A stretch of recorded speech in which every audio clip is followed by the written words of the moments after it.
Kiếp trước cha Hạ Bè gặp tai nạn, mất giữa dòng sông. Mẹ hay tin xong thì lâm bệnh nặng không gượng dậy nổi. Để nuôi sống gia đình bày miệng ăn, tôi tiếp quản công việc của cha, trở thành một thợ bè. Thế nhưng, lệnh cấm khai thác rừng khiến tôi buộc phải rời bỏ quê hương, tìm một lối thoát khác. Con người thương vẫn chờ tôi về đón rước vẻ vang. Chẳng may lại bị tên lưu manh nhắm trúng. Cuối cùng phải dùng cái chết để chứng minh sự trong sạch. Đó đã trở thành nỗi đau lớn nhất đời tôi. Nếu năm đó cha không chết, nếu tôi không rời khỏi làng Kim Sa, nếu em vẫn còn đây, thì mọi chuyện sẽ thế nào? Nhị ca. Trước mắt là một cô bé gầy gò, đeo chiếc gùi tre, chừng 5-6 tuổi, khiến Lý Thế Cường run rẩy, ánh mắt đầy kinh ngạc. Tiểu Tuyết, đây là đâu? Mình sống lại rồi sao? Nhị ca, anh ngẩn người ra làm gì thế? Đột nhiên bừng tỉnh khỏi ký ức, nhìn thấy bóng dáng quen thuộc của đệ tứ muội, Lý Thế Cường sống mũi cay xè. Em ăn không? Nhị ca không ăn đâu. Nhị ca, em 6 tuổi còn chẳng khóc. Anh lớn thế này rồi còn khóc gì chứ? Trong chớp mắt, Lý Thế Cường đã biết mình quay về năm nào. Năm 1979, chính là năm cha anh gặp nạn. Cha hôm nay Hạ Bè sao? Đúng vậy, nghe thấy thế, Lý Thế Cường liền chạy ngay lên vách đá nhìn xuống. Dưới chân vách đá bên bờ sông, cạnh những đống tre đã được bò sẵn, có một nhóm đàn ông đang đốt pháo, hô vang rõng rạc. Tim Lý Thế Cường thắt lại, lập tức 3 chân 4 cẳng chạy xuống dưới. Ông trời ơi, con không biết tại sao mình sống lại. Nhưng nếu đã để con quay về năm này, thì xin hãy để con đuổi kịp Lý Thế Tường. Vẫn còn nhớ vào tháng 3 năm 1979, cha Lý Long Xương Hạ Bè gặp nạn, bị mấy cây tre đâm xuyên lồng ngực, mất giữa dòng sông, cuối cùng đến xác cũng không tìm thấy. Cha ơi! Nhị xảy ra chuyện gì thế? Cha, con muốn đi Hạ Bè với cha. Xuống bè, Lý Long Xương nét mặt kinh ngạc. Lúc trước cha gọi sao con không sợ à? Sao hôm nay lại muốn xuống bè cùng cha thế? Lý Thế Cường nhìn chằm chằm người cha đang đứng sống sờ sờ trước mặt mình, trong lòng cũng ngổn ngang trăm mối. Đi thẳng tới bên bãi cạn, không chút do dự cởi áo rồi nhảy xuống nước sông. Tiểu Cường, lúc trước gọi cậu đến cậu còn chẳng thèm đến, lần này sao lại đòi đi theo thế? Lý Thế Cường không để ý đến lời hỏi của thủ thắng, chỉ lặng lặng kiểm tra từng chiếc bè tre, vì anh biết chính là bãi quỷ đầu phía trước đã làm bè tre bị lỏng ra, khiến cha anh là Lý Long Xương gặp nạn mà mất, cùng với mấy người đồng nghiệp khác nữa. Các anh thợ bè, Nhị Oa, con còn đứng ngẩn người ra đó à? Mấy cái bè tre này bọn chú đã buộc xong từ lâu rồi, con mau lên bè rồi đi theo thôi, nếu muộn là hỏng bét đấy. Lý Thế Cường ngẩng đầu nhìn một cái, nhận ra người vừa nói là Phác Nhị Ca, chính là chú ba Lý Mộng Tân của mình. Anh không lên tiếng, chỉ lặn từ dưới nước sông trồi lên, đi tới chỗ thanh xà đầu của đoạn bè thứ tư, dùng sức đá mạnh một cái. Sau cú đá này, thanh xà đầu bỗng chốc gãy lìa, đoạn bè thứ tư cũng lập tức bị bung ra. Chứng kiến cảnh này, đám thợ bè trên bè tre không khỏi giật mình kinh hãi. Quả nhiên là bè bị đứt. Kiếp trước cha, khi đi qua bãi quỷ đầu đã bị rơi xuống sông, cũng không đến mức bị bè tre làm cho chót, càng không nói tới việc những người đã mất. Còn có mấy anh thợ bè khác nữa. Chỉ có bè bị đứt đoạn mới có thể khiến nhiều người chết như vậy. Tiểu Cường, sao con thấy hay vậy? Mau lên, kiểm tra lại toàn bộ đi. Đứng trên bè đầu, Lý Long Xương lúc này cũng không khỏi kinh hãi, vội vàng thúc giục mọi người kiểm tra lại thật kỹ một lần nữa. Rất nhanh sau đó, đám thợ bè lập tức bận rộn hẳn lên. Dưới sự kiểm tra kỹ lưỡng của mọi người, không phát hiện thêm vấn đề nào khác. Với hơn 1000 cây tre ghép thành chiếc bè dài hơn 40 mét, dưới sự dẫn dắt của Lý Long Xương, họ mới lao về phía bãi quỷ đầu. Suốt dọc đường sóng yên biển lặng, trong lòng Lý Thế Cường cũng không khỏi thở phào nhẹ nhõm. Chờ sau khi bè trúc đến nơi, giao dịch xong, cất kỹ tiền, trời đã tối rồi. Mọi người quay quần bên đống lửa, vừa sưởi ấm vừa ăn cơm. Ăn cơm xong còn cần tranh thủ bóng đêm, đi bộ trở về làng Kim Sa. Tiểu Cường, nghe nói chuyến này về con định tìm Hoàng Vân về làm vợ à? Nghe thấy cái tên Hoàng Vân, Lý Thế Cường nhìn đống lửa đang cháy hừng hực, không khỏi ngẩn người. Kiếp trước Lý Thế Cường thường hay nghĩ đến, nếu lúc đầu cha không gặp chuyện, mình cưới được Hoàng Vân như ý nguyện, liệu cuộc đời có chút gì khác biệt không? Ngay lúc Lý Thế Cường đang thẫn thờ, chú ba của Lý Thế Cường đào một cái hố dưới đất, rồi bỏ mấy cành củi đã nhặt vào để đốt lửa. Đợi khi lửa trong hố đang cháy mạnh, lại lấy ra một cái bao tải đã thấm ướt, ném vào trong hố để dập tắt lửa. Ngay lập tức, hơi nóng bốc lên ngùn ngụt từ bao tải. Suýt, sướng quá. Lúc này Lý Thế Cường cũng chú ý tới đôi bàn chân lở lét đến thảm hại của chú ba, kiếm sống lênh đênh trên mặt sông. Đôi chân của Nhị Ca về cơ bản là quanh năm suốt tháng đều ngâm trong nước, đặc biệt là cha mình và những người đi bè mười mấy năm như chú ba, đôi bàn chân hầu như đều thối rữa đến mức không còn da hình. Bình thường lại cả ngừa ngày đau đớn khó chịu. Cha, đợi lúc về rồi, để bác sĩ võ qua xem chân cho cha nhé. Xem cái nỗi gì, có tiền đó thà để sớm cho con cưới vợ còn hơn. Đợi con cưới vợ xong còn phải nuôi em út đi học nữa. Lý Thế Cường thở dài một hơi, anh biết tính khí của cha mình, cũng không khuyên nhủ nhiều, chỉ lặng lặng ghi nhớ chuyện này trong lòng. Lý Thế Cường là con thứ hai trong nhà, ngoài 4 anh chị em ra, còn có anh rể Đồng Thuận Cường ở rể. Cha, hay là hôm nay cha nghỉ ngơi cho khỏe đi. Con đi lên núi hái ít thảo dược về cho cha. Bốc thuốc gì chứ, không cần thiết con phải vào núi làm gì. Ngọn núi đó nguy hiểm lắm. Nhà mình sắp sửa hỏi vợ cho con rồi. Con còn chạy lung tung khắp nơi. Nghe lời hỏi han đầy lo lắng của mẹ, Ly Thế Cường đã sớm chuẩn bị câu trả lời, nói: chân của cha nếu cứ để như vậy, em là đường cũng không đi nổi. Dù sao hôm nay con cũng nghỉ, nên vào núi hái ít thảo dược về đắp lên cho cha. Đây là cái cớ mà Lý Thế Cường đã nghĩ sẵn lúc đang ăn cơm. Vừa hay chân của cha anh đã bắt đầu lở loét, không đi lại được, lý do vào núi hái thuốc. Đây cũng là cách mà Lý Thế Cường nghĩ ra, cách duy nhất để cải thiện điều kiện gia đình. Thời này tuy giá thuốc đông y còn rẻ, nhưng vẫn có nhiều loại dược liệu bán được giá cao. Ví dụ như đông trùng hạ thảo, đầu thập niên 80 đã có thể bán được 1.000 tệ một cân. Người khác đi làm cả năm chưa chắc đã có được 100 tệ. 1.000 tệ này bằng 10 năm tiền lương của người ta. Được rồi, nếu con không ngồi yên được thì đi xem thử đi. Nhưng nhớ là không được vào rừng sâu núi thẳm đâu đấy. Trong đó toàn là gấu đen và dã thú. Chỉ được phép quanh quẩn ở bìa rừng thôi, rõ chưa? Con biết mà, kiếp trước anh từng vào núi hái thuốc, từng giao thiệp với thợ săn khắp vùng xung quanh, lại còn thường xuyên cùng người ta vào núi đi săn. Những dã thú trong núi đó, ngoại trừ loài gấu trúc quý giá nhất ra, hầu như con gì anh cũng từng săn qua. Mãi đến sau này khi việc săn bắn bị cấm, anh mới bắt đầu yên tâm trồng dược liệu. Con có nhận biết được mấy loại thảo dược đó không? Đừng có hái nhầm thuốc gì về đấy. Hồi trước lúc còn đi học, con có xem qua cuốn sổ tay bác sĩ Trần Đất, nên cũng nhận diện được một số loại thảo dược. Lý Long Sương gật đầu, lấy khẩu súng kíp đang treo trên tường xuống. Lúc đi thì mang theo khẩu súng kíp này của cha. Ở nông thôn thời đại này, hầu như nhà nào cũng có một khẩu súng kíp. Còn khẩu súng kíp của nhà họ Lý chính là thứ Lý Long Sương dùng khi đi thả bé trước đây. Anh hai, lúc anh từ trên núi về, có thể mang cho em ít của dâu tằm không? Giờ mới là tháng 3 thôi mà, lấy đâu ra dâu tằm cho em ăn chứ? Mau đi học đi. Đi học về nhớ đi chăn bò đấy nhé. Nhị oa, lên núi nhất định phải cẩn thận đấy nhé. Con biết rồi, ở Ba Thục nhiều nhất chính là núi. Đúng là ngẩng đầu thấy núi, cúi đầu thấy khe.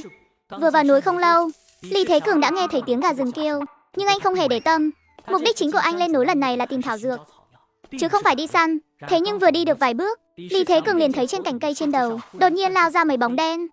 Khỉ à? Lý Thế Cường khẽ hạ họng súng xuống, không dám để lộ một chút hung khí nào. Đối mặt với lũ khỉ, chỉ cần bạn tỏ ra một chút hung hãn, chúng sẽ cảm nhận được rất nhạy bén. Sau đó cả bầy khỉ sẽ xông lên. Nhưng lũ khỉ hoang trong núi này thông thường đều có lãnh thổ riêng. Chỉ cần bạn không xâm nhập lãnh thổ của chúng, hoặc có hành động đe dọa lũ khỉ con, thông thường lũ khỉ sẽ không làm hại người, ngoại trừ lũ khỉ ở Nga Mi Sơn ra. Khổ sâm tuy mang chữ sâm, nhưng không thuộc họ Nhân Sâm. Chân của cha là do ngâm nước lâu ngày mới bị lở loét. Chỉ có khổ sâm thì không đủ, con phải tìm thêm mấy loại thảo dược thanh nhiệt trừ thấp mới được. Sau đó, Lý Thế Cường đi tìm thuốc trong núi Lão Vu. Suốt cả một buổi chiều, ngoài khổ sâm và kim ngân hoa ra, anh còn đào được một ít Bắc Trọng Lâu, Nhân Trần và Thiên Ma. Trong số các loại thảo dược này, Bắc Trọng Lâu và Thiên Ma là hai loại thảo dược có giá trị cao nhất. Chỉ riêng Bắc Trọng Lâu đã có thể bán được 300-400 tệ một cân. Lũ khỉ này phát điên cái gì vậy? Mình đâu phải khỉ cái, thấy mình thì phấn khích cái gì chứ? Lý Thế Cường liếc nhìn bầy khỉ đang nhảy nhót trên cây một cái, rồi lại tiếp tục đi xuống núi. Thế nhưng ngay lúc này, một con khỉ lông lá rậm rạp, một con khỉ trông có vẻ to hơn những con cùng loại khác, đi đến dưới chân Lý Thế Cường, kéo vạt áo của anh. Mày muốn tôi đi lên núi sao? Gật đầu là đúng, lắc đầu là không. Con khỉ dưới chân dường như hiểu được câu này, vừa gật đầu, vừa không ngừng chỉ về hướng trên núi. Nhìn con khỉ ngày càng nôn nóng, Lý Thế Cường suy nghĩ một lát, cuối cùng vẫn theo ý chúng mà đi lên núi. Người đàn ông nhặt 2 hòn đá không tốn tiền trên núi, rồi đặt số thảo dược vừa hái được lên đá. Tiếp đó dồn hết sức bình sinh, giã thật mạnh vào đống thảo dược đó, đến khi thảo dược tươi biến thành bã thuốc. Lúc này mới thấy hài lòng, chỉ vì ngay lúc nãy một đàn khỉ đã dẫn Lý Thế Cường đến lãnh địa của chúng, và Lý Thế Cường cũng phát hiện một con khỉ cái bị bẫy kẹp sắt kẹp chặt, đang nằm trên mặt đất, có chút hơi thở thoi thóp. Rõ ràng đàn khỉ này dẫn mình tới đây là để cứu con khỉ cái này. Nghĩ đến đây, Lý Thế Cường không còn do dự nữa, quay lại bên cạnh con khỉ cái, cầm lấy một khúc gỗ chèn vào giữa hai cái lẫy của bẫy sắt. Sau đó cẩn thận đặt chiếc bẫy sắt nằm phẳng trên mặt đất nhất có thể. Ngay sau đó liền đạp mạnh vào lẫy kẹp, chờ đến khi xuất hiện khe hở, lập tức vào lấy từ dưới đất một hòn đá hơi lớn để chêm vào. Do bị mắc kẹt đã khá lâu, lại vùng vẫy dữ dội, nên vết thương đã trở nên máu thịt bé bét. Chỗ bị kẹp có phần dính chặt lại. Lý Thế Cường lập tức lấy phần thảo dược vừa xử lý xong, đắp lên vết thương của con khỉ cái đó. Kim ngân hoa vẫn có tác dụng trị thương nhất định. Tuy nhiên, liệu có chữa khỏi cho con khỉ này không, Lý Thế Cường cũng không rõ. Sau đó Lý Thế Cường lại nhìn quanh một lượt, định tìm mấy phiến lá to và vài cọng cỏ để băng bó, nhưng khi anh vừa ngoảnh đầu lại, liền phát hiện một đám thực vật trông khá quen mắt. Đây là xiên bối hoang dã. Lý Thế Cường trợn tròn mắt, có chút không dám tin vào mắt mình. Tục ngữ có câu, xuyên bối đứng đầu các loại xương, ác bối đứng đầu toàn cõi tứ xuyên là một loại dược liệu trị ho hóa ứ. Từ thời nhà Thanh đã được liệt vào hàng cống phẩm triều đình. Ngay cả vào năm 79 ăn không đủ no mặc không đủ ấm như hiện nay, giá cả vẫn không hề rẻ chút nào. Trên thị trường, một cân ác bối phải tốn tới 500 tệ, đúng là ở hiên gặp lành. Lý Thế Cường lập tức thu dọn 3 cây ác bối hoang dã này cẩn thận. Sau đó mới tìm vài chiếc lá và rễ cỏ, băng bó vết thương cho khỉ mẹ. Lúc này trông khỉ mẹ đã khá hơn nhiều, không còn vẻ dở sống dở chết như lúc nãy. Những gì tôi có thể làm đều đã làm rồi. Tôi xin phép đi về trước đây. Về đến nhà thì trời đã tối hẳn. Lý Thế Cường tìm cây cối trong nhà dùng để giã tỏi và nghiền ớt, dùng chày giã nát chỗ khổ sâm hôm nay đào được trên núi. Sau đó dùng khăn nóng lau chân cho cha mình, rồi đắp đầy thảo dược lên cả hai bàn chân. Cha, cảm thấy thế nào rồi? Cũng vậy thôi. Đã bảo là qua 2 ngày sẽ khỏi mà. Lý Long Xương sau khi được đắp thảo dược lên chân, cảm thấy dễ chịu hơn một chút, nhưng cái miệng thì vẫn cừ bường lắm. Lý Thế Cường mỉm cười, cũng chẳng buồn vạch trần ông. Sáng hôm sau khi Lý Thế Cường ăn sáng xong, liền bắt đầu sắp xếp số thảo dược đào được từ núi Lão Vu. Thảo dược sau khi hái về không thể đem đi bán ngay, mà còn phải nhanh chóng phơi khô và xử lý qua mới được. Nhị oa, mấy thứ thảo dược này phải thu xếp thế nào? Anh cứ nói với em đi, để em giúp anh làm cho. Được rồi, để anh dạy em. Làm xong anh ra đầu sông bắt ít cá chốt về ăn. Anh hai, anh định đi bắt cá chốt hả? Vừa nghe thấy được ăn, đôi mắt của ta muội Lý Thế Bình lập tức sáng rực lên. Lý Thế Cường mỉm cười gật đầu, trong lòng thầm thấy hơi xót xa. Là một xạ thủ, hôm qua bận làm hỗ trợ cho khỉ nên không có thời gian đi rừng. Sẵn hôm nay đi bắt ít cá, cải thiện bữa ăn cho gia đình một chút. Thôn Kim Sa lưng tựa núi mặt hướng sông, dưới chân núi có một con lạch nhỏ đổ ra sông Mân, mà bên kia bờ sông chính là nhà của Hoàng Vân. Đi đến bên bờ lạch, trước tiên cứ đặt đồ xuống đã. Lý Thế Cường vụng nước sông uống luôn 2 ngụm. Nước suối Kim Sa có chút vị ngọt. Thời buổi này, chỉ riêng nước sông thôi đã đủ để so với mấy loại nước khoáng ở đời sau rồi. Sau khi uống xong nước sông ngọt mát, Lý Thế Cường bèn đi chân trần bước vào một con mương, khẽ lật một hòn đá cuội lớn lên, ngay lập tức có một con cá không vảy, chân tuột là cá ngạnh vàng chui ra. Lý Thế Cường cầm vợt lưới vớt một cái thật nhanh, sau đó ném vào trong giỏ tre. Cá ngạnh vàng thường ẩn nấp ban ngày và kiếm ăn ban đêm. Ban ngày muốn bắt thì phải lật đá bên bờ sông, hoặc tìm trong đám cỏ nước. Bắt ở ven sông một lát, trong giỏ tre của Lý Thế Cường đã đầy được hơn phân nửa. Ngoài cá ngạnh vàng ra, còn có cả cá giếc, trạch và lươn, từng con một ở trong giỏ. Quấy đạp tung tóe. Chưa đầy một buổi sáng, chiếc giỏ tre cơ bản đã bắt đầy. Sau đó Lý Thế Cường đặt chiếc giỏ tre đựng đầy cá ngay sát bờ sông, còn mình thì nằm ngủ ở một chỗ râm mát bên cạnh. Anh hai thêm. Anh hai, sao anh lại ngủ nướng thế này? Anh cất công đến đây bắt cá cho em ăn, vậy mà em còn bảo anh ngủ hả? Anh hai, anh bắt được cá rồi sao? Mau cho em xem anh bắt được bao nhiêu nào. Lý Thế Cường đắc ý đứng dậy, xách luôn cái giỏ tre đi tới. Anh hai, anh bắt được nhiều cá quá đi. Tối nay em tha hồ mà ăn nhé. Lý Thế Cường vứt vài cọng lau bên sông, rồi lấy mấy con cá ngạnh vàng ra sâu lại. Còn chiếc gùi thì đưa thẳng cho đệ tứ muội. Chỗ cá còn lại này em mang về đi. Dạ được, nhị hắc, về nhà thôi. Đợi sau khi con trâu lớn đưa đệ tứ muội đi khỏi, Lý Thế Cường liền xách sâu cá ngạnh vàng đó, đi về hướng nhà của Hoàng Vân. Em gái à, em phải khuyên bảo con bé thứ ba nhà em cho hẳn hoi. Lớn ngần này rồi mà một chút chuyện cũng không hiểu. Nhà họ Tạ đó điều kiện tốt như vậy, con bé thứ ba nhà em gả qua đó chỉ việc hưởng phúc thôi. Chị Hoa, lát nữa về em sẽ nói chuyện với con bé ba nhà em. Cũng đã đến lúc nó nên gả đi rồi. Lý Thế Cường đứng ở cửa vừa nghe thấy, liền lập tức hiểu ra là có chuyện gì. Hoàng Vân vốn nổi tiếng khắp vùng trong thôn Kim Sa, ngay cả trên công xã cũng có không ít chàng trai để mắt đến cô, muốn cưới về làm vợ. Kiếp trước, Hoàng Vân vốn đã đem lòng yêu Lý Thế Cường, cũng đã định gả cho anh, nhưng trời trêu thay lại gặp lúc cha của Lý Thế Cường mất. Lý nhị oa, cậu đến đây làm gì thế? Lần trước Hoàng Vân có bảo với cháu là muốn ăn cá ngạnh, nay cháu có thời gian rảnh nên vội ra sông bắt một ít mang qua đây ạ. Lý nhị oa, nhà các cậu đông người như vậy, mấy con cá này cậu cứ mang về nhà mà tự ăn đi. Người phản đối chuyện của Hoàng Vân và Lý Thế Tường nhất chính là mẹ của Hoàng Vân. Dẫu sao thì điều kiện nhà họ Lý cũng không bằng nhà họ Hoàng. Anh Cường, anh đến rồi ạ. Anh bắt được ít cá ngạnh định mang qua cho em ăn, tiện thể ghé thăm em luôn. Nhiều cá ngạnh thế này nhà em ăn không hết đâu, anh cũng mang về một ít đi. Yên tâm đi, ở nhà anh vẫn còn để dành rồi, em cứ cầm lấy mà ăn trước đi. Nói xong, Lý Thế Cường vừa đi vừa ngoái đầu lại nhìn rồi mới rời khỏi nhà họ Hoàng. Anh Cường, đến Vân muội. Sao em lại đuổi theo đây? Anh Cường, mấy thứ này anh mang về mà ăn. Vân muội, chẳng phải chỉ là mấy con cá ngạnh thôi sao? Em mang theo mấy thứ này ra đây làm gì? Mau mang về đi. Anh Cường, anh thật sự muốn em mang về sao? Đây là lễ vật mà bà mối vừa mang đến từ nhà họ Tạ đấy. Nghĩ đến việc vừa rồi có người đến nhà Hoàng Vân dạm ngõ, trong lòng Lý Thế Cường cũng dâng lên một cảm giác cấp bách. Vài ngày nữa anh sẽ nhờ người đến dạm ngõ, Em yên tâm, từ giờ đến cuối năm, anh nhất định sẽ xây cho chúng ta một ngôi nhà gạch đỏ mái ngói xanh, để em được gả cho anh một cách thật vẻ vang. Kiếp này anh đã xác định chỉ có mình em thôi.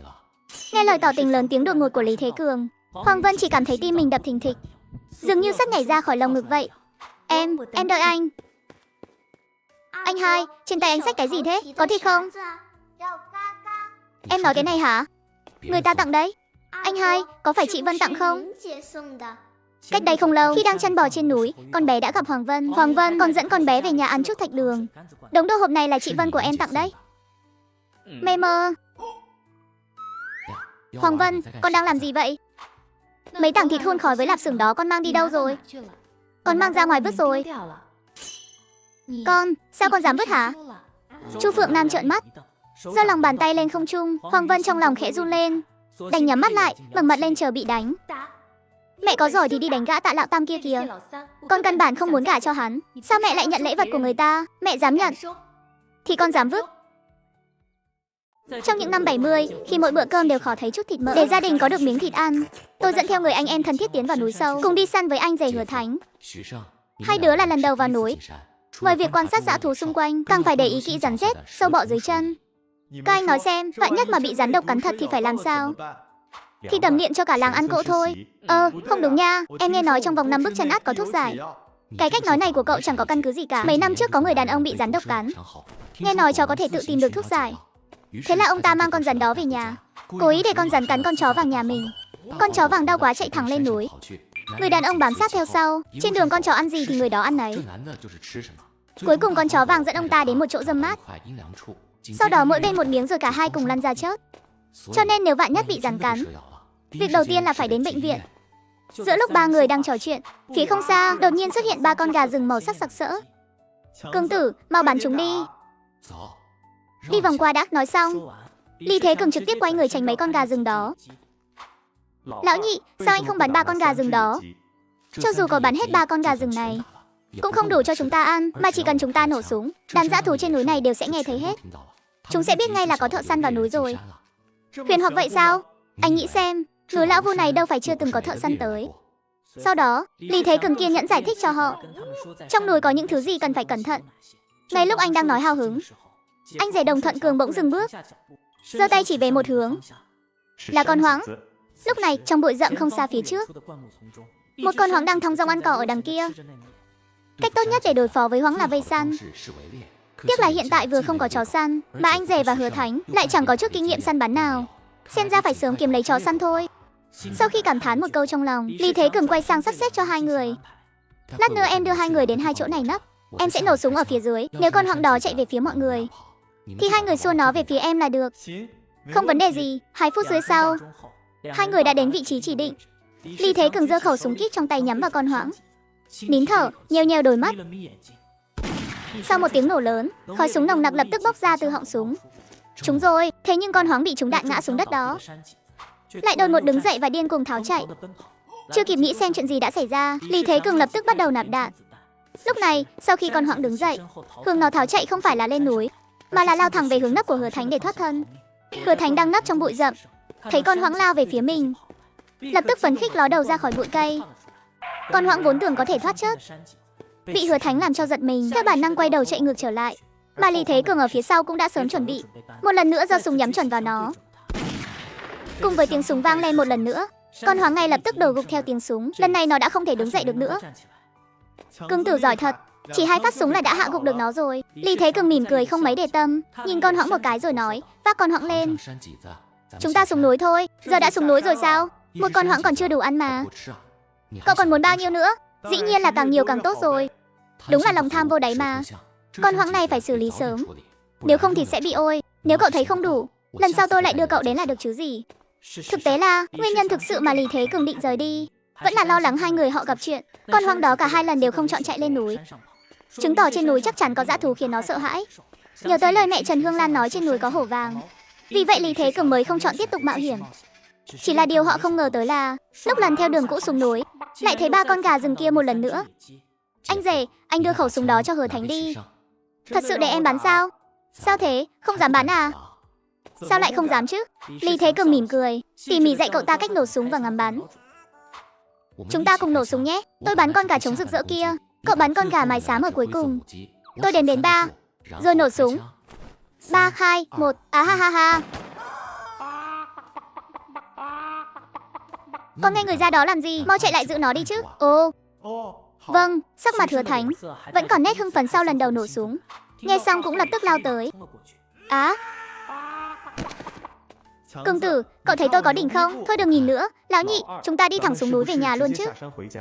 Lúc này đã đến buổi chiều, khi họ quay về đến núi Thanh Hà, cũng chính là lúc ta làm. Đợi một chút đã, đợi trời sắp tối rồi chúng ta mới về. Đông Thuận Cường và Hứa Thánh nhìn nhau, đều hiểu ý trong lời nói của Lý Thế Cường. Tuy nói của rừng không nên hở một mình, nhưng anh rể muốn mang thịt về cho mẹ già, còn Thủ Thắng cũng muốn cho em gái mình ăn thịt.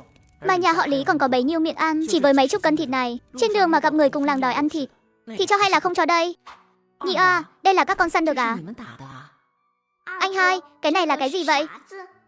Khi nào chúng ta mới được ăn nó? Lý Thế Cường nhìn cả nhà đang phấn khích, trong lòng cũng tràn ngập niềm vui. Nhưng thứ này là chúng con cùng nhau săn được ở trong núi. Mau mang vào trong bếp đi. Con hoãng này phải mau chóng lột ra, xử lý thịt cho xong.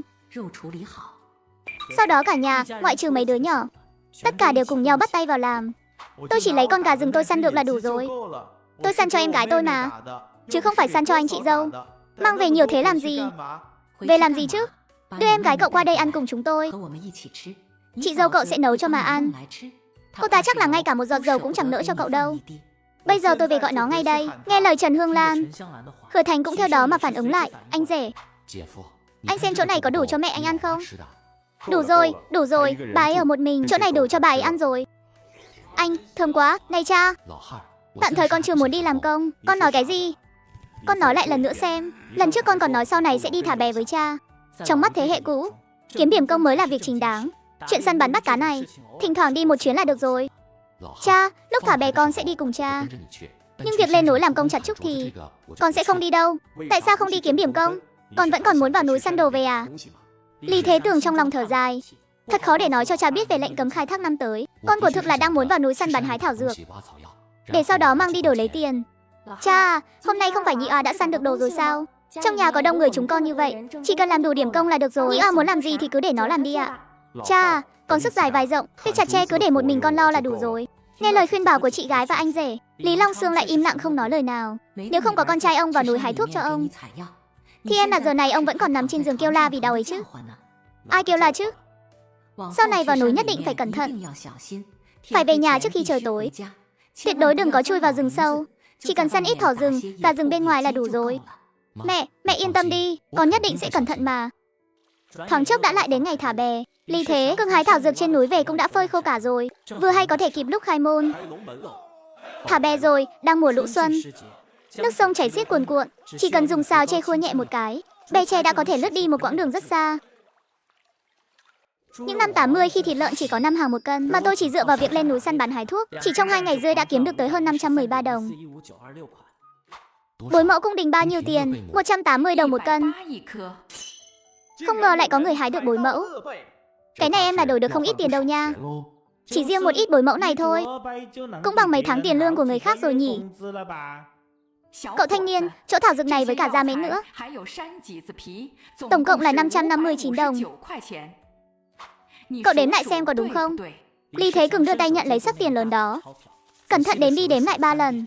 Chị à, tiền đủ rồi. Thời buổi này mua gì cũng cần có tem phiếu, trên người lại không có phiếu, hơn nữa tiền mễn thì hợp tác xã cũng không thu mua, cho nên Lý Thế Cường chỉ có thể tìm đến chợ đen. Cậu thanh niên mua không ít đồ nhỉ? Lý Thế Cường liếc nhìn người đàn ông trung niên bên cạnh một lượt, lập tức phản ứng lại rồi hỏi, ông muốn mua tí nào? Chỗ tôi vừa hay có một cái ví mễn đây. Bao nhiêu tiền? 5 đồng. 2 hôm trước tôi vừa mới săn được trên núi. Thực ra thứ này anh ta cũng không biết bán bao nhiêu, nhưng ra con mang anh ta đã bán được 8 đồng rồi. Phần tiền đó đương nhiên không thể quá rẻ được. Được, đưa cho tôi đi. Người đàn ông trung niên không chút do dự gật đầu, rồi lấy tiền ra đưa cho anh. Sau khi bán xong món đồ cuối cùng, Lý Thế Cường cũng cảm thấy khá vui mừng, tiếp tục quan sát các gian hàng xung quanh. Con chó này bao nhiêu tiền? 3 đồng, 1 đồng có bán không? Rẻ nhất cũng phải 2 đồng. Con chó này ít nhất cũng có 10 mấy cân thịt, đủ ăn mấy ngày rồi. Người đàn ông nói xong liền quay người bỏ đi, nhưng con chó ta kia lại quay đầu lại, nhìn chằm chằm vào Lý Thế Cường. Nhìn dáng vẻ của người đó, có lẽ cũng chẳng phải chủ nhân của con chó này, chắc chắn là chó trộm từ đâu đó về, định bán con chó này làm chó thịt. Nhìn thấy cảnh này, Lý Thế Cường cảm thấy hơi mủi lòng. Đợi đã. 2 đồng thì 2 đồng, anh đừng đi. Sau khi giao dịch xong, con chó ta dường như cũng biết mình đã có chủ mới. Không ngừng ngửi mùi trên người Lý Thế Cường. Thấy mày toàn thân màu vàng, sau này gọi mày là Tiểu Hoa vậy. Sau đó Lý Thế Cường vừa đi dạo xung quanh, vừa suy tính chuyện tìm người dạm hỏi phải mua món gì tặng cho nhà họ Hoàng. Đột nhiên tầm mắt anh dừng lại trước một người thanh niên trông khá bảnh bao. Bột mạch nha bao nhiêu tiền một hộp? 8 đồng 2 hộp. Lý Thế Cường ghé mắt nhìn một cái, phát hiện trong ba lô đúng là có 2 hộp mạch nha sữa. Mặc dù ở hợp tác xã 2 hộp chỉ mất 6 đồng, nhưng phải có phiếu mới mua được. Nghĩ đến đây, Lý Thế Cường cũng không do dự, trực tiếp lấy ra một tờ đại đoàn kết. Anh có tiền lẻ không? Không có tiền thối. Ngay sau đó, con mắt gã thanh niên đảo quanh một vòng. Anh có muốn lấy thêm kẹo thỏ trắng và đồ hộp quýt đường không? Được, vậy anh ở đây đợi tôi một lát. Tôi đi rồi quay lại ngay. Gã thanh niên nở nụ cười tươi rói, trực tiếp đem chiếc ba lô đựng sữa mạch nha treo lên vai Lý Thế Cường, rồi nhanh chóng biến mất trong dòng người. Không ngờ người này lại dứt khoát như vậy. Thế nhưng, hắn đợi không được bao lâu, trong ngõ bỗng nhiên truyền đến vài tiếng hét lớn. Chạy mau, bắt người kìa. Hỏng rồi, cái này là phải đi tù đấy. Nhìn thấy đám đông đang tháo chạy điên cuồng, Lý Thế Cường không kịp nghĩ nhiều, trực tiếp nhảy qua tường chạy trốn. Đừng chạy, lối này của tôi. Thật không ngờ, lần đầu tiên đến chợ đen của công xã lại gặp phải chuyện này. Cũng may là không bị bắt. Nếu mà bị bắt, không nói đến chuyện ngồi tù, ít nhất cũng bị tịch thu đồ đạc, rồi còn bị phạt tiền, đưa vào lớp học tập giáo dục. Lý Thế Cường khẽ thở dài một tiếng, xoa xoa đầu chó của Tiểu Hoa. Đợi thêm chút nữa thôi, đợi đến sang năm là tốt rồi. Đầu những năm 80 chính sách dần dần cởi mở. Lúc đó không chỉ cho phép tự do giao dịch, mà còn có thể làm hộ cá thể. Đi thôi Tiểu Hoa. Về nhà thôi. Lý Thế Cường phủi mông chuẩn bị đi về nhà.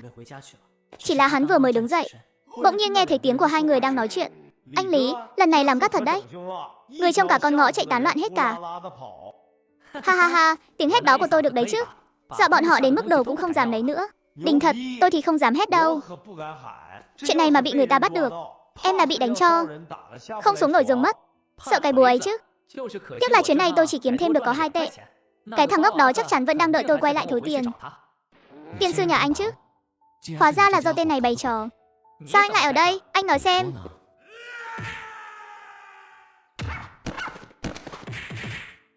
Vừa nãy còn đang cười đó mà, sao lại không cười nữa rồi? Đến đây, cười cho tao xem cái nào.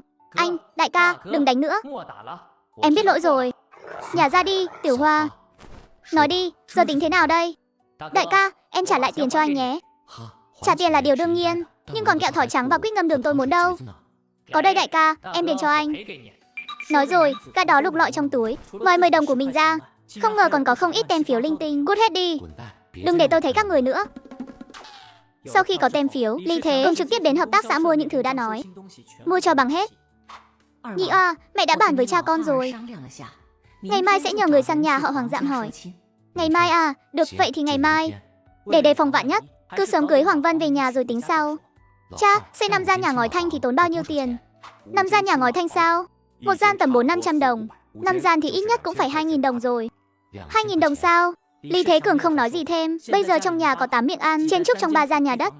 Nếu anh cưới Hoàng Vân, thì trong nhà sẽ là 9 người, còn dắt theo một con chó. Liếc nhìn Tiểu Hoa ở dưới gầm bàn, anh bắt đầu tính toán làm sao để kiếm đủ 2.000 đồng này. Cách nhanh nhất lúc này là vào núi. Nếu vận may tốt, biết đâu còn có thể tìm được vài loại thảo dược giá trị cao. Cùng lắm thì tôi tìm con gấu ngựa nào đó rồi rước nó, đem bán mật gấu đi, là có tiền xây nhà ngay.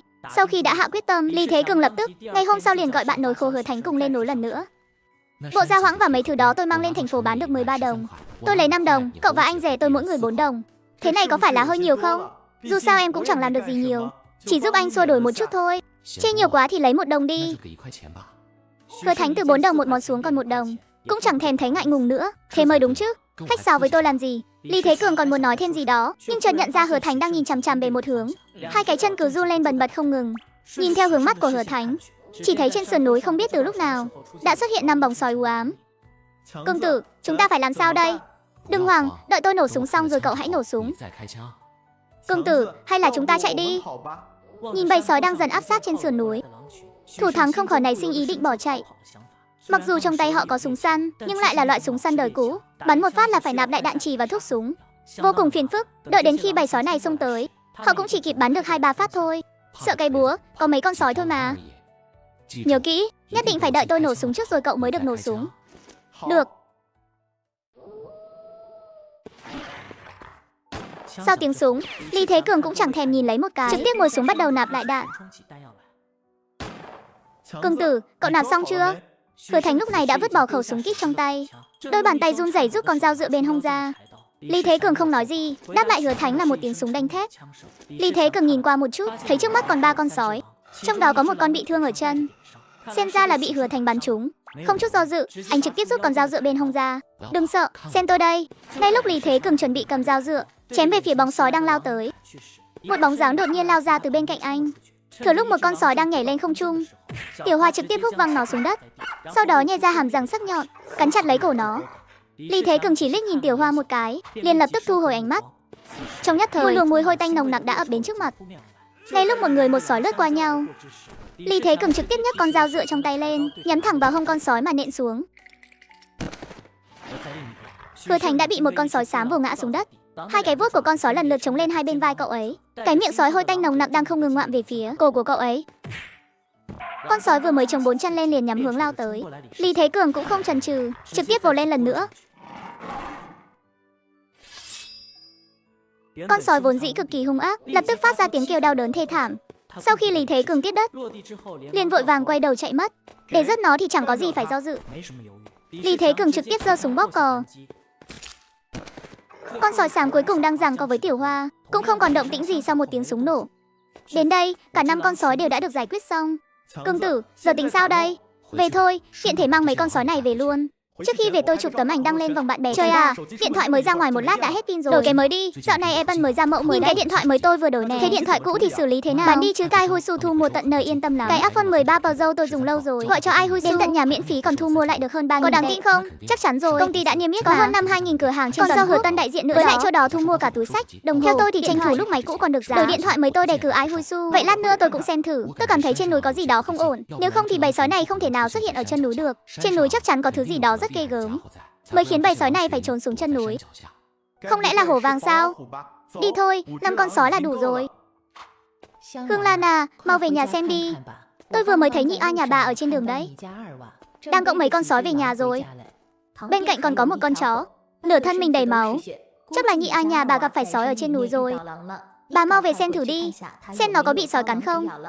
Vừa nghe thấy chuyện này, Trần Hương Lan liền vứt luôn con dao trong tay xuống, vội vàng chạy về lo cho nhị A. Mẹ nghe người ta nói con gặp phải sói ở trên núi. Tiểu Hoa nửa thân mình toàn là máu. Còn con có bị làm sao không? Sao đâu dì Trần, dì nhìn bộ dạng của Cường tử xem, trông có giống như bị làm sao không? Mẹ yên tâm đi, con và Sinh Hoa chẳng bị sao hết. Hôm nay chúng con đúng là có gặp sói trên núi, nhưng mẹ nhìn xem, lũ sói này giờ đều ở đây cả rồi. Trần Hương Lan quay đầu nhìn thì thấy trên cây treo lủng lẳng 5 con sói, xếp thành một hàng ngay ngắn. Số sói này đều là do con rớt sao? Dì Trần, còn có cả phần cháu rớt nữa. Tốt lắm, các con giỏi quá. Săn được bao nhiêu là sói mang về. Thịt hươu lần trước còn chưa ăn hết, giờ lại có thêm nhiều thịt thế này, biết bao giờ mới ăn cho hết đây. Thịt sói này không ngon đâu, vừa chua vừa chát. Hay là đem bán quách đi cho rồi, mẹ thấy sao? Con nói bán thì cứ bán thôi, dù sao cũng là do con săn được mà. Trước khi bán có thể để lại cho cháu một ít không? Cháu vẫn chưa được nếm thử thịt sói bao giờ. Được chứ, cậu muốn bao nhiêu tôi cho bấy nhiêu. Trong lúc nhóm Lý Thế Cường đang xử lý ra sói, một người phụ nữ xách giỏ bước tới. Nhị A săn được nhiều sói về thế này sao? Nhiều thịt thế này chắc phải ăn mấy tháng mới hết nhỉ? Tay cầm dao của Lý Thế Cường khẽ khựng lại, lập tức nghe ra ẩn ý trong lời nói của bà thím hàng xóm này. Thím à, nhiều thịt sói thế này nhà cháu cũng không ăn hết, thím cầm một ít về cho cả nhà cùng ăn đi. Ôi dào, thế này thì ngại quá. Thời buổi này thì quý giá lắm, muốn mua cũng chẳng mua được đâu. Miệng thì nói là ngại quá, nhưng cái giỏ tre trong tay đã đưa ra trước mặt rồi. Sau khi bà bác hàng xóm rời đi, lại có thêm vài người cùng làng lần lượt kéo đến. Lý Thế Cường cũng không bận tâm chuyện họ đến xin thịt nướng, dẫu sao lộc rừng cũng không thể hưởng một mình. Hơn nữa thịt sói cũng chẳng bán được giá, thứ đáng tiền nhất vẫn là 5 bộ da sói kia. Sau khi xử lý xong 5 con sói này, Lý Thế Cường mang theo nửa thân thịt sói sang gửi cho nhà Hoàng Vân. Trên đường quay về, trong lòng anh vẫn luôn suy nghĩ về việc mua súng. Phải đổi một khẩu súng tốt thôi, hạn chế của khẩu súng kíp cũ vẫn là quá lớn. Cứ bắn một phát lại phải nạp đạn một lần. Nếu thật sự đụng độ con dã, thú hung dữ nào mà phát súng đầu không trúng thì coi như xong đời luôn. Ít nhất cũng phải kiếm một khẩu bán tự động. Ha ha ha ha ha. Hôm nay con cũng đâu có vào núi. Dậy sớm như vậy làm gì? Con định đi lên công xã mua súng. Mua súng? Mua cái thứ đó làm gì? Kiếm một khẩu súng tốt một chút, ở trong núi cũng đỡ vất vả hơn. Nghe đến đây, Trần Hương Lan không nói thêm gì nữa.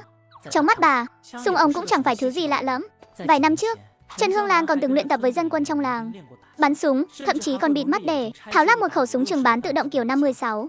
Sau khi ăn xong bữa sáng, Lý Thế Cường mang theo 5 bộ da sói xuống núi, đi thẳng đến công xã. Anh bạn có súng không? Anh bạn Trường lão quải. Anh nói thế là có ý gì? Nghe vậy Lý Thế Cường sững người. Đột nhiên nhớ ra, chân của Trương lão quải là do năm 80 lên núi săn bắn với người ta, rồi mới bị gãy. Bây giờ chân người ta vẫn còn lành lặn, tất nhiên không thể gọi là Trương lão quải được. Lấy cho tôi một khẩu 56 bán tự động kèm 100 viên đạn. Bao nhiêu tiền? Một khẩu 56 bán tự động kèm 100 viên đạn phải không? Tôi để cho cậu giá rẻ một chút. 200 đồng à? 100 đồng bán không? Người anh em, cậu trả giá thế này thì không đúng giá rồi.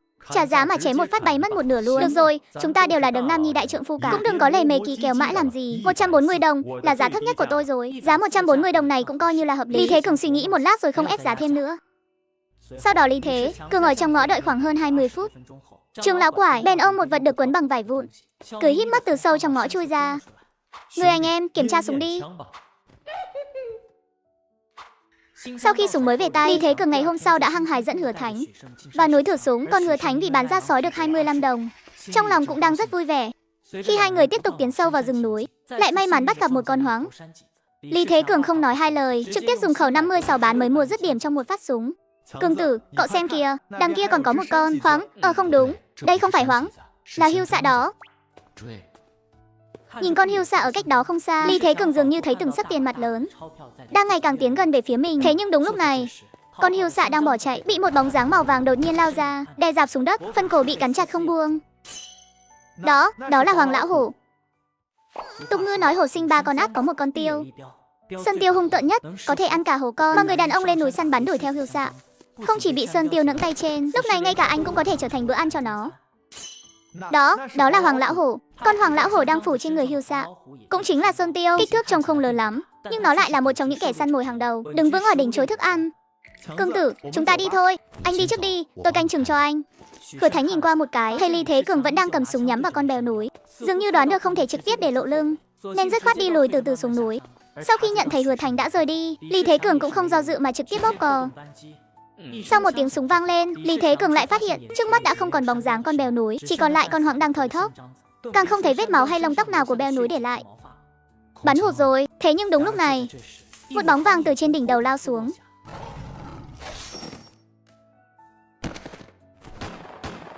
Nổ liên tiếp 3 phát súng, nhưng lại không nghe thấy tiếng kêu thảm của con bèo núi. Lý Thế Cường ngẩng đầu nhìn lên, chỉ có thể thấy bóng dáng con bèo núi đột nhiên biến mất giữa những tán cây. Anh lập tức nhận ra không thể tiếp tục ở lại đây. Do dự một lát, anh đi về phía con hoáng đã chớt. Quả nhiên con bèo núi này thấy tôi đi về phía con mồi, mà nó vừa cắn chớp lao tới, liền không nhịn được mà phát động tấn công lần nữa.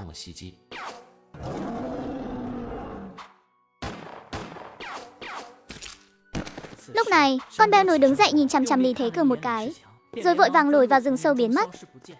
Nhưng Lý Thế Cường vẫn chưa nhận ra rằng bản thân đã bị con bèo núi ghi thù. Anh vẫn đưa mắt quan sát xung quanh. Đừng bắn, người mình cả. Sao cậu lại quay lại đây? Tôi nghe anh nổ súng nhiều như vậy, chắc chắn là đã đánh nhau với con cọp vàng đó rồi, nên mới muốn quay lại giúp anh. Con cọp vàng đó đâu?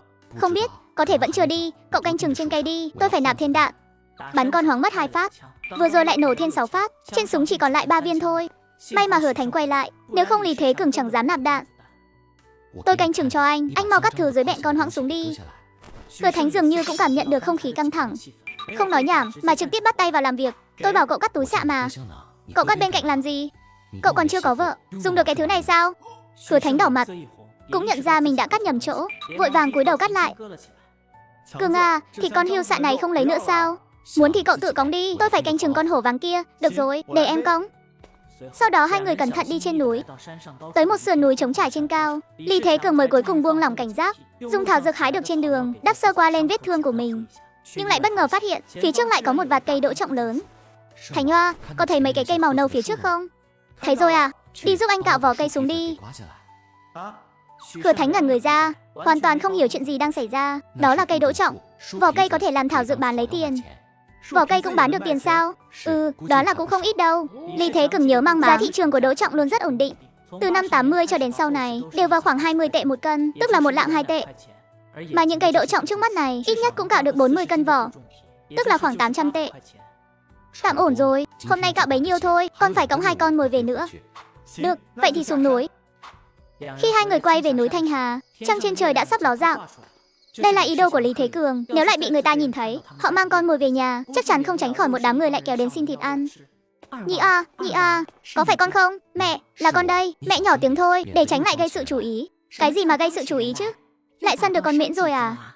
Đúng vậy, còn có cả hươu xạ nữa. Đâu rồi, đưa mẹ xem nào. Thứ trên người con hươu xạ đó đáng giá lắm đấy. Ở đây này dì Trần, mẹ mừng, không đúng nha. Trên người con hươu xạ này không giống như bị súng bắn. Hình như là bị con gì đó cắn chết rồi. Lý Thế Cường hơi ngẩn người, không ngờ mẹ lại quan sát kỹ đến thế. Bèn vội vàng nói dối một chút. Con hươu xạ đó không phải do tụi con săn được, mà là cướp từ trong miệng kẻ khác phải đấy. Đúng vậy. Cương Tử vừa cầm súng đi tới, con thú đó đã bỏ lại con hươu xạ rồi chạy mất tiêu. Hóa ra là vậy, mau. Bây giờ chắc bụng đó rồi nhỉ? Mẹ có để dành cơm cho hai đứa đây. Trần Hương Lan không nghĩ ngợi nhiều, cũng không hỏi xem con thú đó rốt cuộc là con gì, liền hối hai người vào nhà. Mẹ, thịt rúi này ở đâu ra vậy? Cái này là do cha con bắt được lúc đi chặt tre hôm nay đấy. Bắt được tận 5-6 con lợn. Rúi cũng chính là chuột tre, là loài rất thường thấy trong các rừng tre ở Ba Thục. Nhị Oa, cái thứ bảo bối trên người con hươu xạ đó, hai đứa đã cắt lấy chưa? Nặng bao nhiêu vậy? Di Trần, con đoán chừng chắc được khoảng 2-3 tiền đấy. Con nghe người ta nói, năm ngoái ông ba Trần cũng săn được một con hươu xạ ở trong núi. Cụ thể bán được bao nhiêu tiền thì con không nghe nói. Nhưng đến cuối năm, ông ấy đã cưới vợ được cho cả 2 thằng con trai luôn. Xạ hương này quý thì đúng là quý thật, nhưng chắc cũng không đắt đến mức đó đâu. Lý Thế Cường nhớ mang máng xạ hương cái món này là sau khi bị săn bắt hoạt vào những năm 80 mới đột ngột tăng giá, mà bây giờ còn chưa tới năm 80, chắc là cũng không đắt lắm đâu. Ăn cơm xong, mọi người trong phòng cũng bắt đầu bận rộn hẳn lên. Mấy người cùng chung tay lột ra xẻ thịt con Mễn và hươu xạ. Số thịt đã xẻ ra cần phải lập tức đem đi tẩm ướp để ngày mai có thể treo lên hong khô. Cha, sao muộn thế này rồi mà cha còn qua đây? Cha mới nhận một việc làm ngoài, có người muốn cha giúp họ vận chuyển 500 cây tre lông. Vận chuyển một chuyến này được trả 50 đồng. Hả, làm việc riêng sao cha? Cha không sợ bị người ta bắt sao? Thời buổi này vẫn còn đang trong tình trạng kinh tế kế hoạch, mọi việc đều coi trọng chế độ tập thể. Việc này mà bị người ta tố cáo, không cẩn thận bị gán cho cái tội đầu cơ trục lợi thì thảm lắm. Cha đâu có giúp họ trộm tre, chỉ là giúp họ vận chuyển một chút thôi. Với lại cũng không xa, chỉ là vận chuyển từ Nhạn Môn Cầu đến phía đuôi cá ở Long Khê. Thế mà còn bảo là không xa sao? Thế này đã là gì mà xa? Lúc trước khi cha đi thả bè gỗ, đã chạy trên sông hơn 1 tháng trời. Hơn nữa người ta trả tiền cũng không ít, tổng cộng là 50 đồng. 50 đồng thời nay gần bằng lương 2 tháng của công nhân xã rồi. Nghĩ đến việc thằng hai trong nhà đang cần cấp tiền để cưới vợ, Lý Long Xương lúc này mới mạo hiểm nhận việc làm ngoài này. Khi nào chúng ta đi thả bè à? Ngày mốt, lúc đó cha với con cả chú ba của con nữa, 3 người chúng ta đi một chuyến. Được thôi, lúc đó nhớ mang theo nhiều lương khô một chút. Lý Long Xương nói xong việc rồi cũng trở về phòng mình. Còn Lý Thế Cường đang vừa mệt vừa buồn ngủ, cũng trực tiếp ngã đầu xuống ngủ luôn. Nghe thấy tiếng Tiểu Hoa sủa dữ dội, Lý Thế Cường mơ màng mở mắt ra, liếc mắt nhìn lên khung cửa sổ nhà mình. Trong phút chốc, toàn thân Lý Thế Cường không ngừng run rẩy, sống lưng càng lúc càng cảm thấy lạnh toát. Lúc này, cái bóng đang phủ trên cửa sổ kia đang nhe cái miệng đầy máu về phía Lý Thế Cường. Đó chính là con Hoàng Lão Hổ mà hôm nay Lý Thế Cường đã gặp ở núi Lão Vu. Người đàn ông mạo hiểm tính mạng giành lấy con mồi từ trong tay con Sơn Tiêu. Ai ngờ nửa đêm 2 giờ rưỡi, con Sơn Tiêu lại tìm đến gõ cửa sổ báo thù. Là ai đang gõ cửa sổ phòng tôi? Nhị Oa, có chuyện gì vậy? Mẹ đây. Mọi người đừng mở cửa. Lúc này, con Hoàng Lão Hổ vẫn còn đang phủ phục trên cửa sổ, đang ra sức đập vào cửa sổ, cố gắng chen qua cửa sổ để vào trong. Lý Thế Cường đột nhiên nhảy xuống giường, liền chộp lấy khẩu típ 56 bên cạnh bàn, không kịp nạp đạn, trực tiếp vùng lưỡi lê gắp ra, bất chấp tất cả đâm mạnh về phía cửa sổ. Lý Long Xương vốn đang định mở cửa ra ngoài, cũng bỗng nhiên khựng lại. Trần Hương Lan ở phía sau ông cũng bị dọa cho mặt cắt không còn giọt máu. Hổ, có hổ đến nhà chúng ta rồi. Lý Thế Cường cũng bị tiếng gầm dữ dội này làm cho hơi ngẩn người. Trong tình huống ở khoảng cách gần như hiện tại, đối mặt với cơn thịnh nộ của con hổ vàng, tim cậu bỗng chốc lạnh toát. Nhưng nghe tiếng gầm gừ của Tiểu Hoa dưới chân, cùng tiếng khóc thét của đứa em nhỏ trong nhà, trong lòng cậu lại trào dâng một luồng sức mạnh. Dám theo đến tận nhà tôi sao? Hôm nay mày đừng hòng quay về. Lý Thế Cường lại nhấc khẩu típ 56 lên, đối diện với con hổ vàng đang muốn chen vào cửa sổ, lại đâm thêm một nhát. Thấy lưỡi lê không còn đe dọa được con hổ nữa, cậu liền từ trong bao đạn lấy ra một viên đạn, kéo khóa nòng xong liền lập tức nhắm thẳng vào con hổ. Ngôi làng nhỏ vốn đang tĩnh lặng, bỗng bị đánh thức bởi tiếng súng bất ngờ. Mấy giờ rồi? Không để ai ngủ nữa à? Hình như có người nổ súng. Sau tiếng súng nổ, con hổ vàng đột nhiên phát ra một tiếng gầm đau đớn. Lý Thế Cường lập tức nạp viên đạn thứ hai. Thế nhưng khi ngẩng đầu lên lần nữa, bóng dáng trước cửa sổ bỗng nhiên biến mất không dấu vết. Cứ như thể mọi chuyện chưa từng xảy ra. Nhị Oa, con nổ súng bắn cái gì thế? Sau khi nghe thấy tiếng gọi run rẩy của cha mình, Lý Thế Cường cũng lập tức phản ứng lại. Mọi chuyện vừa rồi không phải là mơ.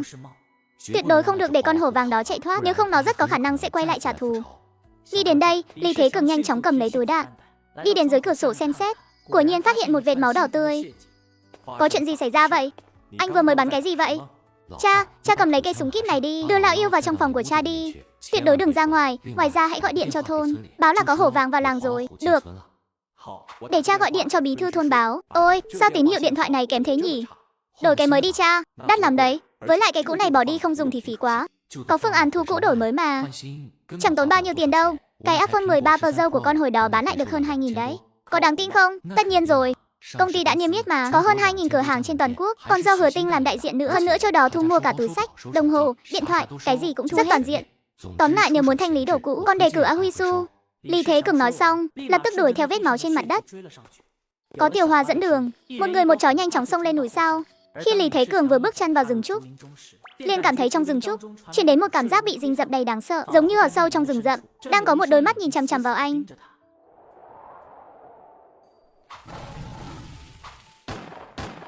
Ba tiếng súng liên tiếp lại một lần nữa làm kinh động ngôi làng nhỏ. Ai nổ súng giữa đêm hôm thế này? Hình như tiếng súng phát ra từ núi sau. Đi xem thử đi. Chú Ba, sao chú lại tới đây? Em nghe thấy nhà anh có tiếng súng, nên vội vàng chạy qua đây ngay. Trong nhà hình như có hổ vào. Nhị A đã đuổi theo con hổ đó rồi. Đưa đuốc cho em phải vào núi xem sao. Bên kia, Lý Thế Cường sờ sờ gò má nhấp nháp của mình. Trong lòng thầm chắc chắn con hổ vàng đó nhất định lại trúng đạn rồi. Ngay lập tức đuổi theo hướng cái bóng đen vừa chạy thoát. Chỉ là anh vừa đuổi theo không bao xa thì thấy Tiểu Hoa ở bên cạnh đột ngột im bặt.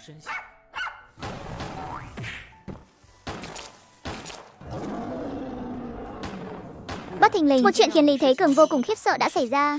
Khẩu K56 trong tay chỉ vang một tiếng súng rồi đột ngột hết đạn. Tuy nhiên Lý Thế Cường cũng chẳng màng tới nữa, dựa vào lưỡi lê của cây loại 56, cứ thế đâm loạn xạ vào con hổ vàng trước mắt.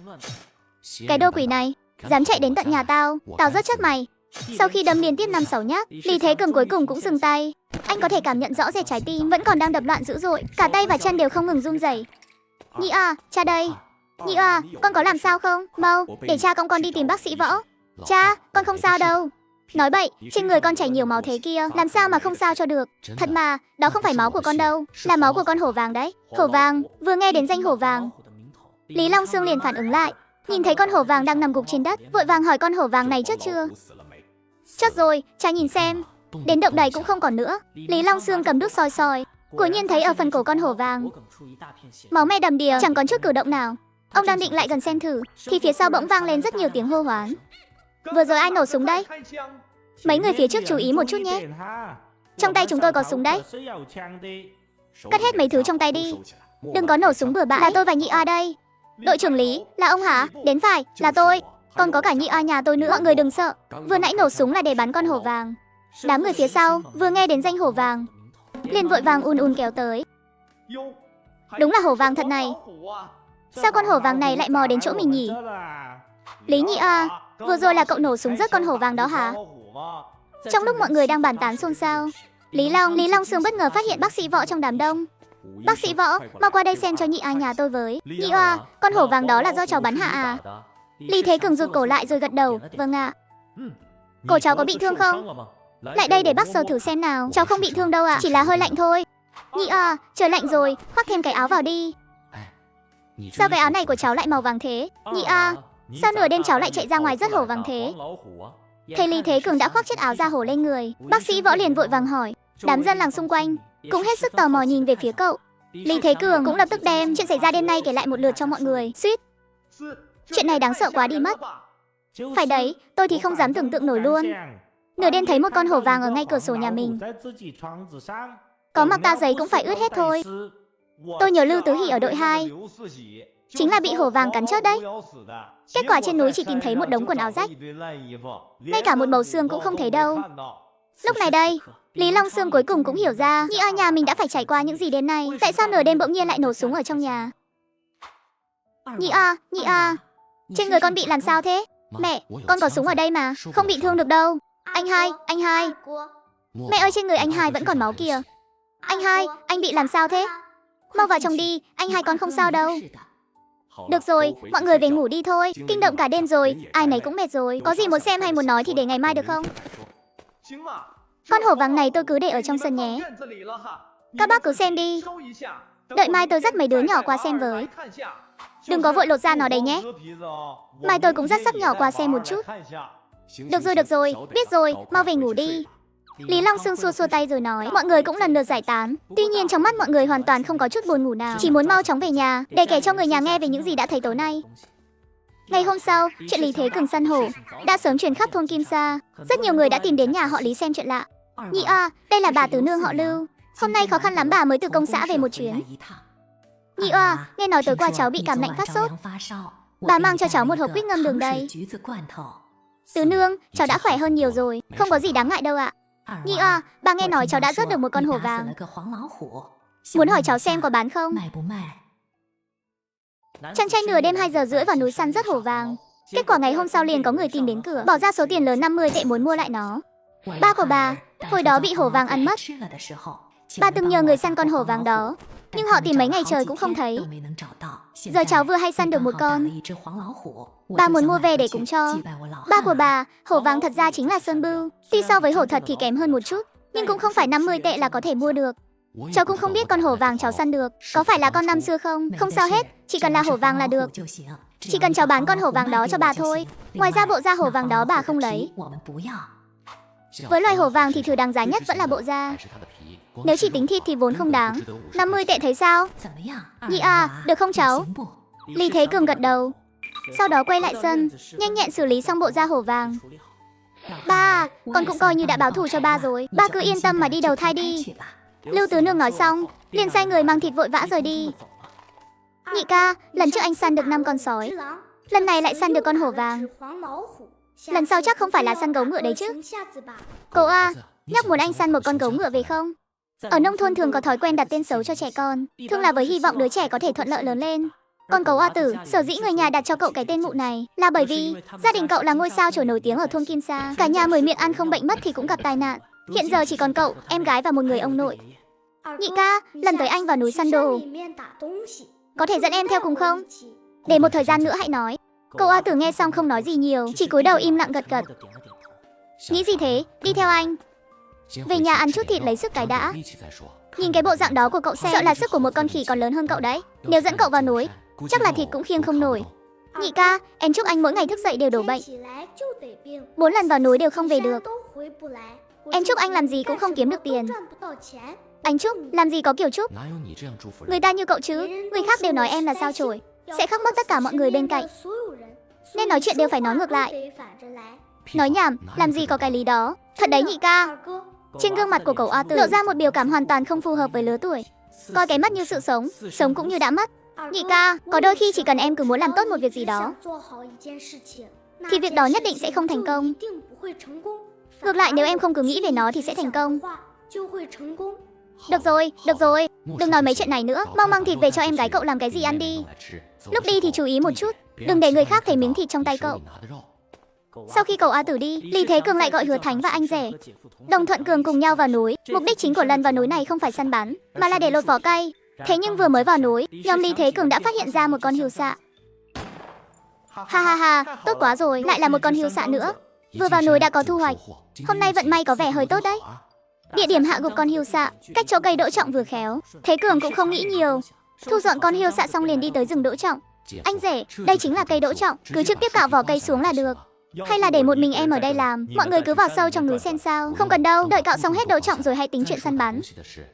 Thực tế thì Lý Thế Cường vô cùng không yên tâm khi để anh rể ở lại đây một mình. Hôm nay có thể bắn thêm được một con hươu xạ đã là rất tốt rồi. Được thôi, vậy em bắt đầu làm đây. Thấy anh rể đã bắt tay vào làm một cách nhanh nhẹn, Lý Thế Cường cũng chuẩn bị cầm dụng cụ lên làm.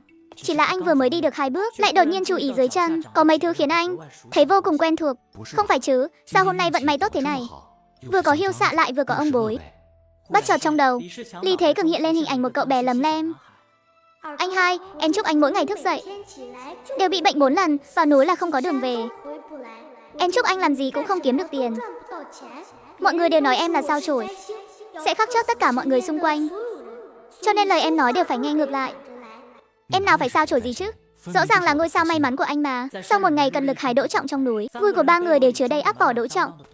Trên tay còn xách theo hươu xạ và mấy con gà rừng. Gà rừng là tiện tay săn được lúc xuống núi. Mềm ơn, chó lân thủy. Ở đâu ra thế này? Chó lân thủy còn gọi là chó săn xuyên đông. Loài chó nối này có nguồn gốc từ vùng lân cận Lân Thủy, phía đông Tứ Xuyên. Tính cách dũng cảm, vô cùng hung hãn, hơn nữa còn cực kỳ trung thành với chủ nhân. Anh hai, là ba bé về đấy.